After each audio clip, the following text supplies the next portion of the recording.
Christian McCaffrey to the Carolina Panthers with the 8th overall pick. That one. This was, I think, one of the more obvious ones, and the Panthers didn't really hide their affection for McCaffrey. I'm now 3 for 8 on my mock draft. I'm officially retiring from mock draft. It is the most accurate mock draft in America. I promise you that. Okay, but Christian McCaffrey. It's like U.S. Open scores. How are they going to use him? I think the big thing is just, look, in the same way that the Cowboys drafted Zeke last year as a Romo-friendly player, this is a Cam-friendly player. This is a guy who can line up next to him. He can be his slot receiver. He can be his outlet guy.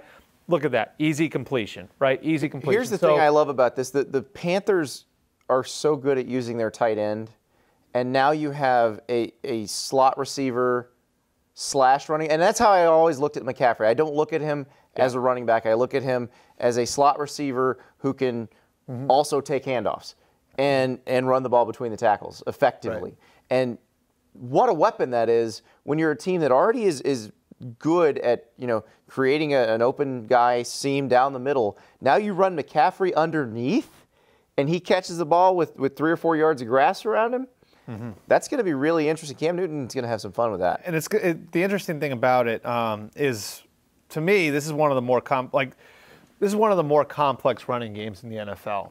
Mike Shula is very creative. He's learned to be creative. Alabama fans are like, what? But that's what do you mean? But he got Cam. Yeah. You know what he did? He went and he learned the option game, and he found different ways to utilize Cam Newton.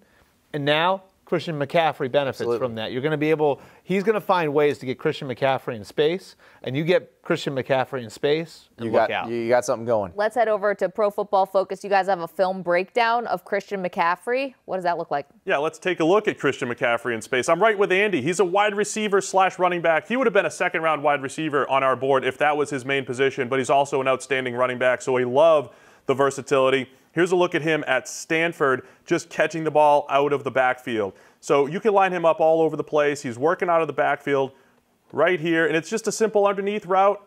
He breaks open, but here's where it becomes dangerous. It's 2nd and 6. It's a 4-yard pass. Everybody's surrounding him.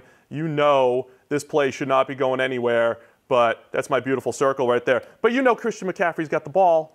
So it doesn't matter. It turns into a big play. That is what he brings to an NFL offense, whether you're using him out of the backfield, putting him in space underneath, or putting him in the slot, putting him out wide. He is a mismatch creator. So we love what McCaffrey can do as a receiver. He was the top receiving running back in our grades in 2015. Stanford knows how to use him, and he ran power. He ran that power system that Carolina runs at Stanford. He's ready for it. That's exactly what I was going to say. Schematically, that's why I liked Christian McCaffrey here over Leonard Fournette.